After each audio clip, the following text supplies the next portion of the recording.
Welcome to the GOTO podcast. Each episode covers the brightest and boldest ideas from the world's leading experts in software development. Tune in for practical lessons, compelling theories, and plenty of inspiration. GOTO gathers the brightest minds in the software community to help developers tackle projects today, plan for tomorrow, and create a better future. Stay up to date with the latest in tech through GOTO's top-rated events in cities like Amsterdam, London, Copenhagen, and Chicago, and by subscribing to the GOTO Conference's YouTube channel, where you can find thousands more high-quality dev talks. Learn more at gotopia.tech.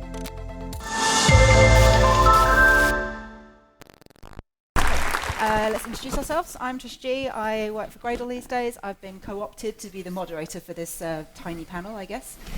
So I'll be asking you lots of questions. And if you run out of questions, I'll have to ask some random questions. I'm Rod Johnson. I was the founder of Spring. Currently, I'm the founder of Embabel, the JVM agent framework. My name is Arjen Poutsma. I worked on the Spring framework from 2005 till last year. Most famously, introducing the app controller model. That's the biggest accomplishment. By the way, REST template is being deprecated, they're forced to use your code now. REST template is now, it's also something I did that's been deprecated as of yesterday. So if you use that, then the other one REST client, that's still coming. Yeah, that's still there. You should migrate to so. And now it's. So and we have people are asking people to migrate to the REST client, which is sort of the successor and has a fluent API, a nicer way of using it. I mean, this is part and parcel of like a successful framework like Spring. You have to evolve and adapt. Like when I started using Spring, of course, it was all XML, and you couldn't refactor stuff because at the time the refactoring tools didn't support it, and XML at that time seemed like the best way to configure things and have configuration separate from the code.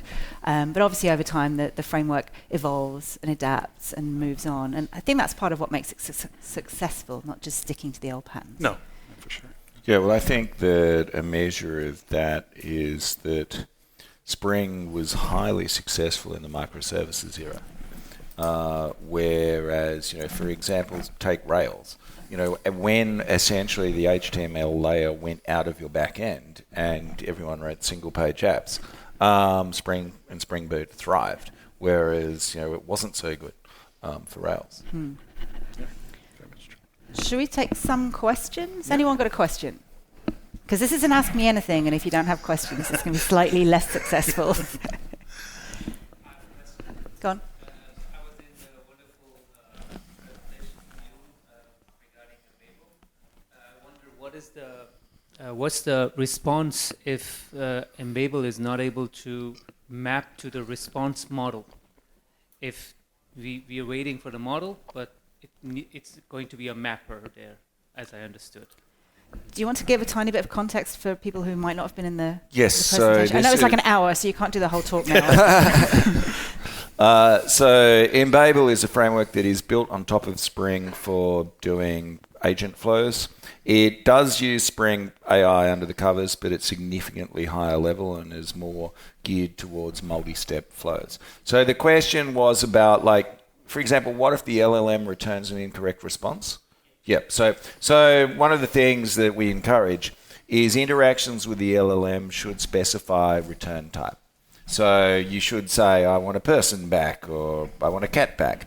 You shouldn't just rely on purely being text. So what happens if the LLM gets it wrong? So by default, we will retry in the case of any error, and you can configure the retry policy. So broadly speaking, what would happen is the framework would transparently retry a number of times, and then that action step would fail, which may or may not fail your entire flow. It may be possible to reroute. But most likely, failure to return the correct type reflects that you're using the wrong model. So, for example, if you use a really, really good model, it will generally get what you want right. Whereas if you use a smaller model, it may well not be capable of coping with a complex return type. So the first thing I would be thinking is check your prompt. check whether or not you're using a good enough LLM for the complexity of the response that you expect. So Spring AI under the covers will generate JSON schema and pass it to the model. You could also add descriptions, so JSON property descriptions to the individual properties because they will appear in the JSON schema, and that will probably help the model be more accurate as well. But it's a pretty, if that is happening consistently, there is a reason that you probably need to get to the bottom of. Any other questions from the audience? This could be a really short session. Fortunately, there is. So you were talking about backward compatibility in Spring. What are your plans for reactive support? Is it still going to be maintained in the virtual thread world? Or? That's a good question. So the question, you heard the question. I don't need to repeat it. So the question is, I think the case for reactive is still valid for small use cases, right? For instance, we don't have if you do any kind of scatter gather, any kind of balancing, that's very hard to express at the moment with virtual threads. There are structured APIs, structured concurrency APIs coming, which are better at this. So when those come around, we can, Spring can make another step to say, to another. Well, let me put it differently. When those APIs arrive, another use case for reactive will be gone, but they're not here yet. The bigger picture is: do I expect the reactive stuff to stay around for a longer time? I am no longer involved with the Spring team, to be very clear. I'm working with Rod on Embabel, so I don't know any kind of things they do. But I would expect that it would get maybe moved out at some point. That would be an option, out of the core framework, into maybe a separate jar, because the use cases are... It was a very valid use case at the time, it was before virtual threads, and now not so much anymore. And that's great, right? I mean, you can use... We never put, fortunately, Spring never put bet the whole house on reactive, right? We were always developing both the servlet approach as well as the reactive approach. And on the client side, we had the web client, which was a reactive HTTP client, and on the non-reactive case, we have the REST client, which has a similar interface. The APIs look very similar, but one is reactive and the other is not. And there's a reason why we bet on these both. Right? We always expected both to stay around. We never thought reactive is going to take over the servlet world, because servlet, even before virtual threads, had a very good use case. Right? It's a very simple model, very easy to think about, and reactive complicates things a lot.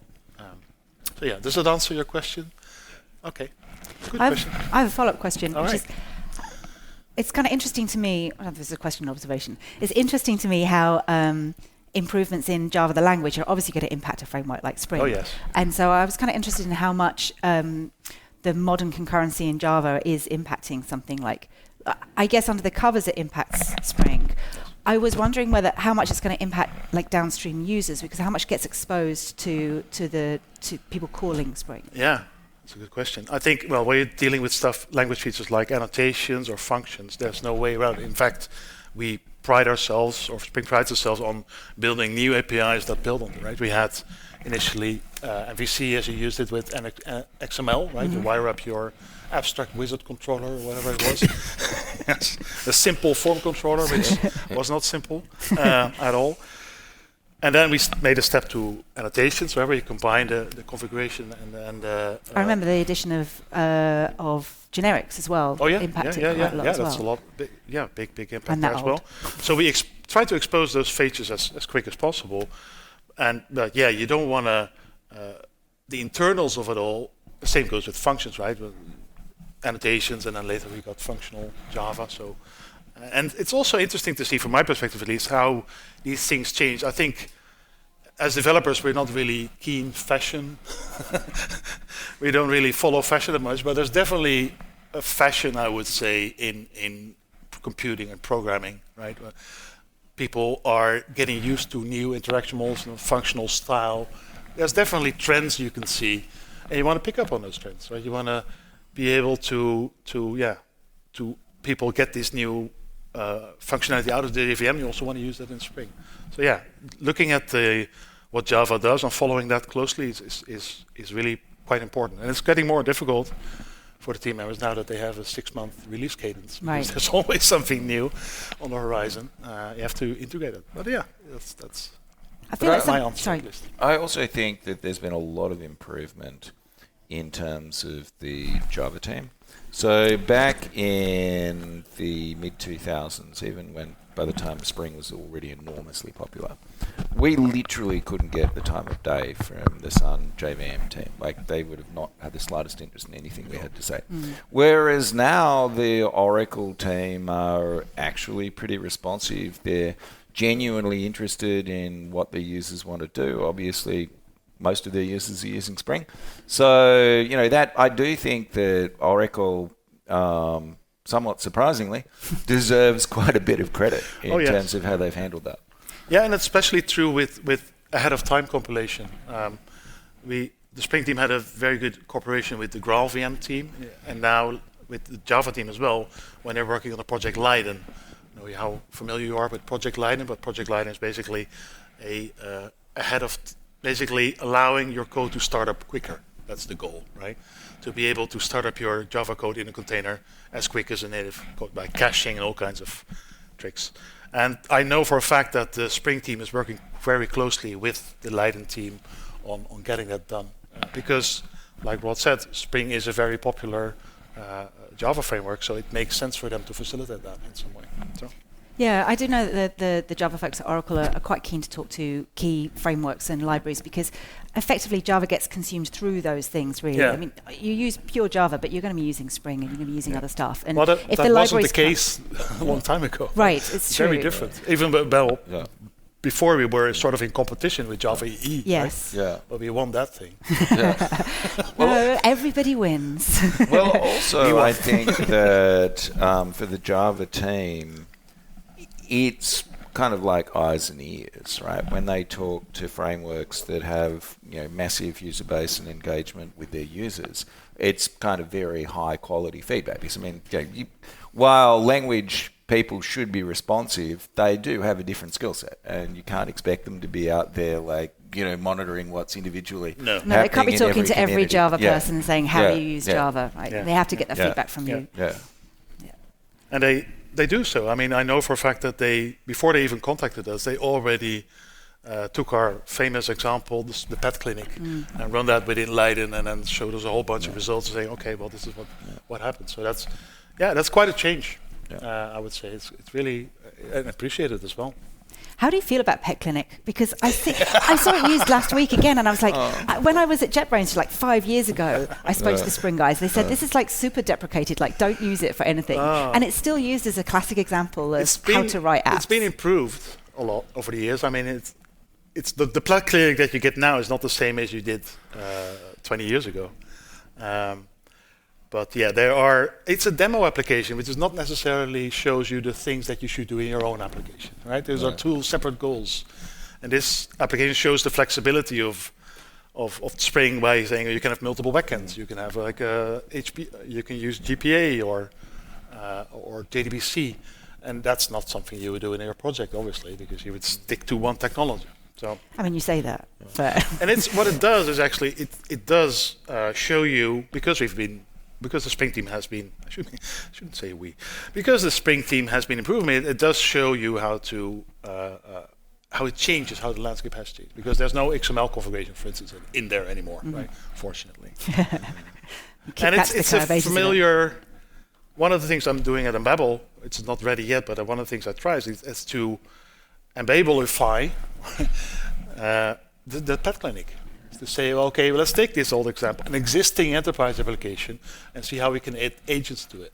And that's something that's hopefully coming soon. But because it's a familiar domain, people know it, and you can say, well, here's what we added in order to do agent things, essentially. That's a good example. One thing that I'm finding interesting with Embabel is there's more natural kind of tendency for dog feeding.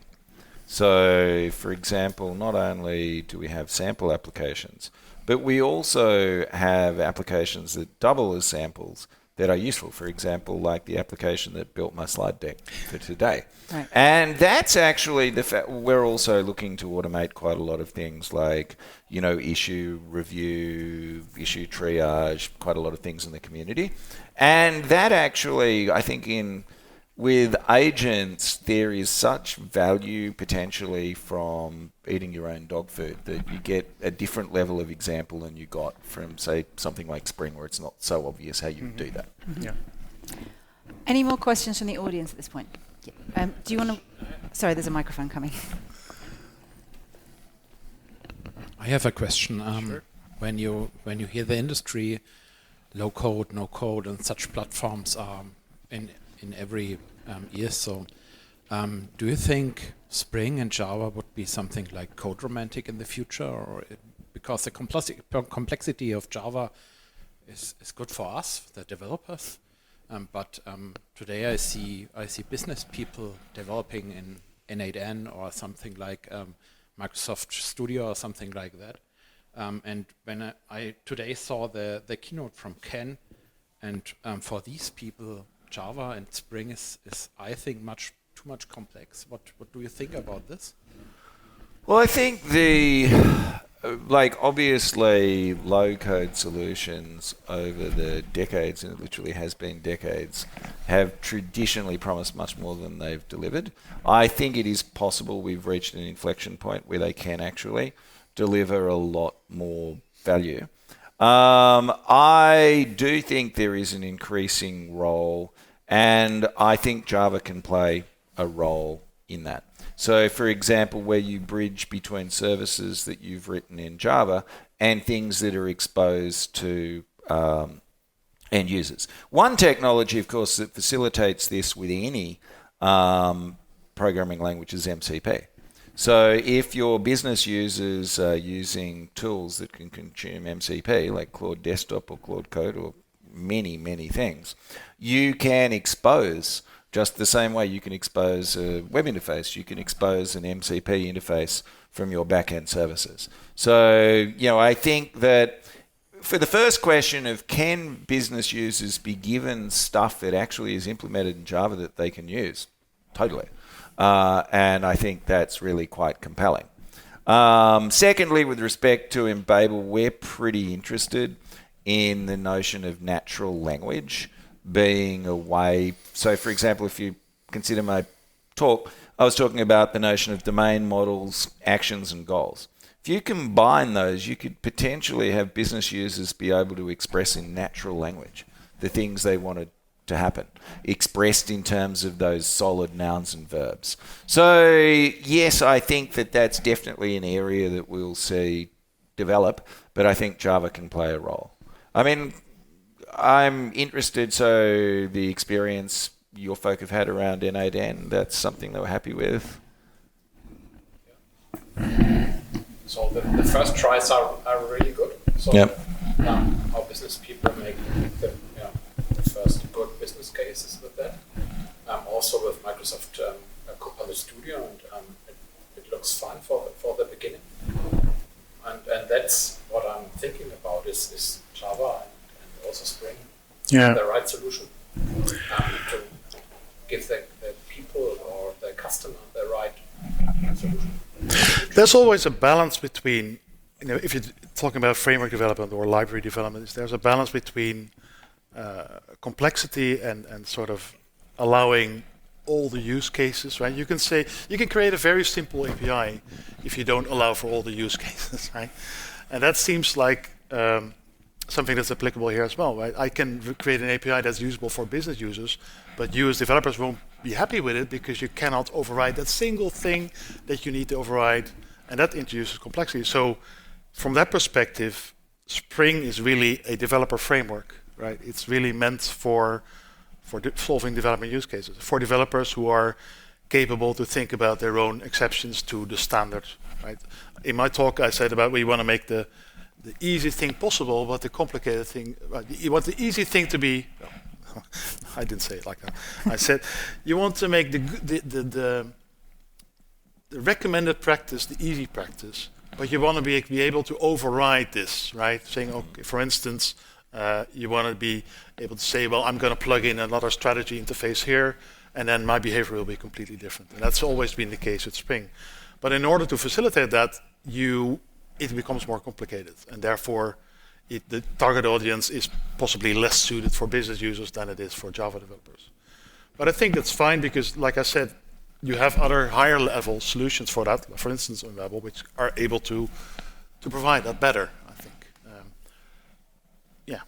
We are, as developers, we are very much thinking about corner cases and exceptions and all the kind of things, and that's not really something that business users need, I was thinking. And I do think that MCP is definitely an important way to expose, and that's something Spring AI has now contributed the official Java MCP client, and Embabel makes it incredibly easy to expose any agent as an MCP tool.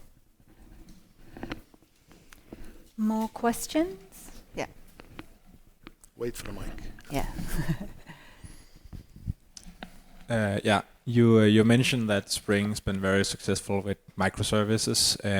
With the recent implementation of Spring Modulith, is something changed? Maybe a new approach towards more modular architecture feasible instead of focusing on microservices, or do you have any thoughts on that?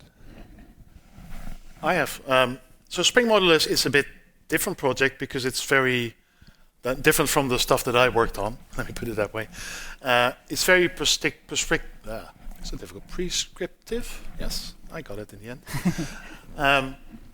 So it's much more prescriptive, and that's fine. But it's very different than, for instance, the core framework, which tries not to be opinionated. Right? There's a lot of, and you have an opinionated layer on top, which is in the form of Spring Boot, and then a higher level even with Modulith, which puts another layer on top of that.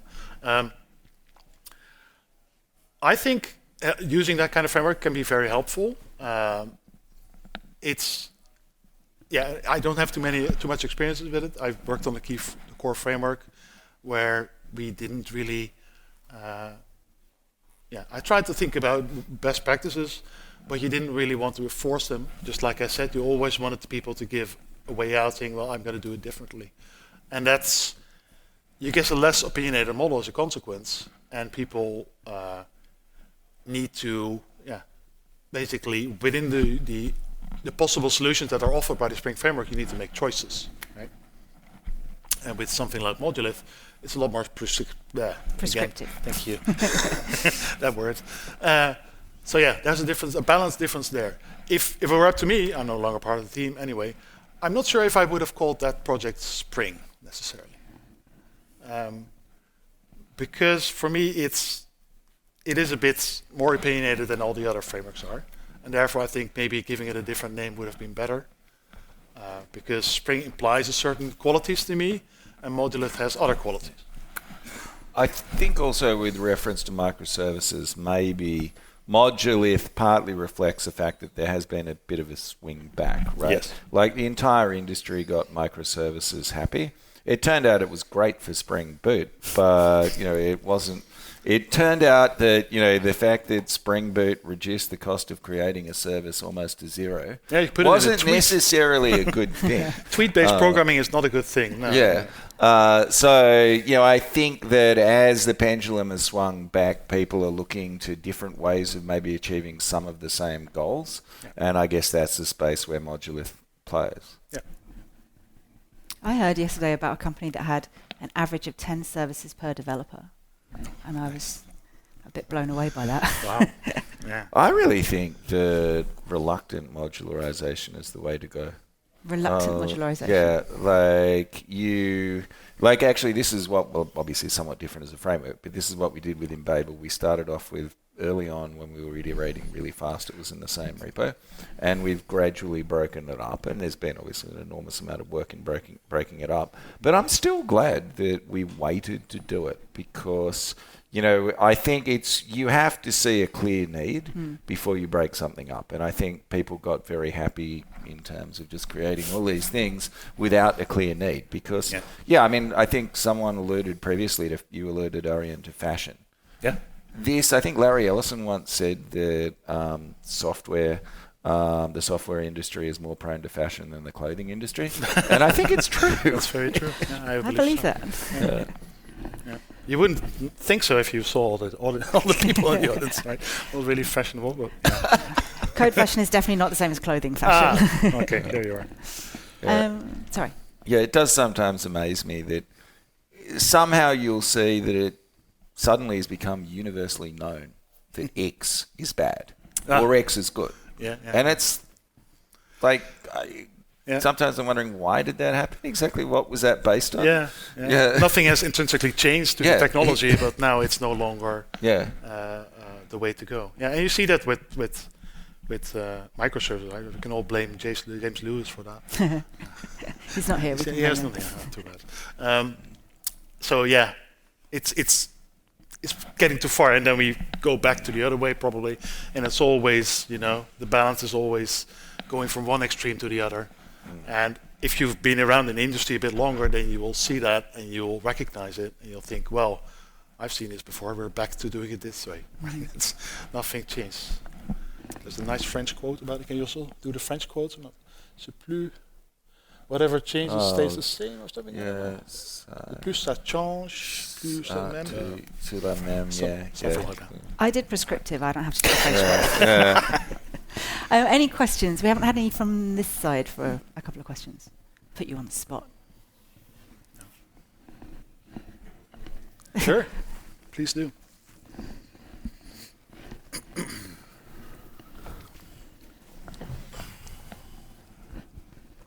So going back to all the nice things you had to say about Java evolution, why go with Kotlin for your new framework?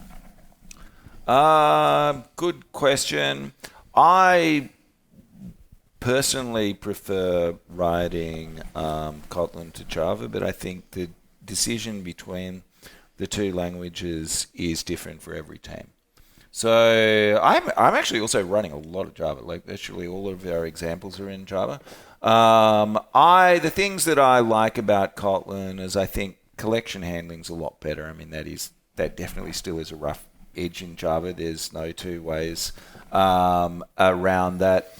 Also, Java still doesn't have interpolated strings, which is kind of bad. Those are probably the two things that I feel most strongly about. And nullability, I would add to that list as well. You don't care? I use annotations quite extensively. That's true. Yeah, you can do the same. I actually find that it's a little noisier. Yeah. But I actually find that, and I do really like that. But the correctness, especially since now the core of Spring has all, so that's not really an issue. I also find the interop between Kotlin and Java is excellent. Like I did a lot of Scala probably 10, 15 years ago, and the interop was incredibly painful. Like essentially you had to marshal collections between all the time. You don't have to do that with Kotlin. And, we've done quite a lot of work to make sure that you see absolutely nothing in Java. No KT imports, no companions, nothing that's unnatural. So long and short of it, if I'm doing something in a small team of good people, I would probably prefer Kotlin. If I were doing something in a larger team, in a big company, I very likely might choose Java. I have a comment on this as well, though. So I worked at JetBrains for like 7 years, but I'm not a Kotlin person. I'm a Java person. I think one of the things that's great about Kotlin is it's built on the JVM. I know it's multi-platform and you have the other stuff too, but you get the interop with Java and you get all the benefits of all the man-years that went into building the JVM and all the performance improvements that you get from the JVM. But you get a choice of the syntax. Do you want to use Java the language or Kotlin or Groovy or whatever? But you get that choice. So it's not, in my mind, it's never really Kotlin or Java. It's like you get both, really, and that's a good thing. Yeah, I would say the majority of our users, probably of the order to 80 to 85%, are using Java. Yeah, going back to what you said about Scala, I was for a time I did the Spring Scala project, which you probably never heard of because nobody used it. And I gave a couple of presentations at Scala conferences about Spring, and there were not a lot of people in the room. I could tell you that, because the Scala is effectively only on the JVM by mistake or something. It doesn't really integrate with the JVM as well as Kotlin does, right? Like you said, separate collections. Nobody in the Scala space uses Hibernate, for instance, right? Maybe some people do, but the vast majority of people in Scala space want to use 100% Scala solutions. And that's a sort of another example of a fashion, right? Of a style of a development. Whereas with Kotlin, people do use the JVM. Right? It integrates much more tightly with the JVM than Scala does. It uses the same collections, uses pretty much everything that the JVM has to offer. The interesting bit, I think, and I wonder how the Kotlin team is handling that, but they've done such a good job so far. Kotlin was started, 10 years ago now? I don't know how Probably long. about that. A bit longer. So Java has evolved in another direction since, right? So with Kotlin here, they started off pretty much the same, but Java has evolved as well, right? And Kotlin has evolved. So there's all the things like, for instance, a coroutine, right? That's basically the Kotlin's way of doing reactive programming. Now with virtual threads, is that still relevant, right? Also record classes. How do you map a record class to a data class? And I wonder, I don't have an answer to this, but I wonder how long they can keep that up. Kotlin cannot innovate that much from the JVM because otherwise they would lose that backing, right? So they have to always, on one hand, be tied to what the JVM does and also the improvements what the JVM makes, and on the other hand, also make it more convenient for Kotlin users. So that's a very tight balance to walk, and I think they've done a good job so far. But it's an interesting problem because they are diverging in different spaces. Right? That's the truth of it. There's actually one place where Java essentially, Kotlin remains more like Java was. So for example, a Kotlin property is exposed in Java as a bean property. So, and actually there's a bunch of things where Kotlin properties, take for example, Ginger templates. Kotlin properties work more naturally than record accesses. Yeah. But yeah, on the whole, the interop is pretty good. So yeah.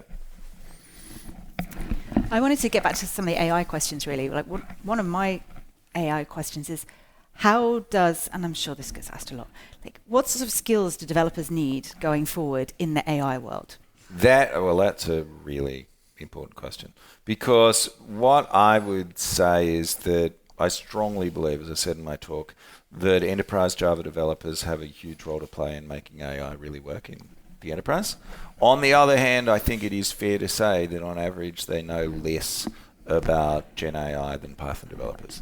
So, I really think it is very important for Java developers to get that knowledge. And I'm not talking about knowledge about any particular framework. I'm talking about, core concepts. For example, what are the issues concerned with vector databases and retrieval augmented generation? When do you want to fine-tune a model? When do you want to train your own model? Short answer is you don't. But, all of these kind of things, I do think that talking to Java developers, the average Java developer knows less than the average Python developer. And I think that's a problem. So you think that even if Java developers aren't going to be developing their own models, for example, then they still need to understand how that stuff works, like one level down, so they can work effectively with it? Look, I don't think you need to, it doesn't really matter whether you know how the transformers architecture works, but I think, for example, you should know what are the trade-offs in fine-tuning a model. Like, under what circumstances might you want to do it? So, what are the potential pitfalls in retrieval augmented generation? How reliable is vector search? A lot of this fundamental stuff, I think, is now, it's as fundamental as, say, 20 years ago, your professional Java developer really should know SQL fairly well. Many of them didn't, but So I think it's exactly the same thing. Sure, you don't have to be a DBA, but you did need to, be able to look at a query and say, well, maybe a 7-table join is the cause of our problems. Right. I do think that this is a critical area for Java people, and it's not like it's rocket science. Frankly, at some point I wouldn't be surprised if we try to just put some materials out, like training materials, for free, because I think it would meet a need. Anyone got any other questions in that sort of area? Because I know that there's a certain amount of AI nervousness, I think, around developers. Like I was at a conference last week about developer productivity, and you just see AI being used to create code, but there's just so many more uses for it. And certainly in the enterprise, like businesses are going to want to use it. They're going to want you to build with it. They're going to want you to troubleshoot problems with it. It's so much bigger than just using Copilot, for example. Yeah. Yeah, writing code is just such a small part of our whole job, right? So it's a lot more. And going back to what you said, I think it's always useful to know, just like if you use Hibernate, it's useful to know SQL, right, underneath. So because you're using an abstraction, and you have to know the faults of this abstraction, the leakiness, and the same applies here, right? You have to know a little bit about what goes underneath before you can use it. No, there's another alternative, Arjen, which is that you rely on the fashion and you say, oh, yeah, Hibernate sucks. And the great thing about that is you can avoid the responsibility for the fact that it sucked because you didn't have the faintest idea what it had to do for you. Yeah, that's true. You're replacing one set of problems, namely SQL, with another set of problems.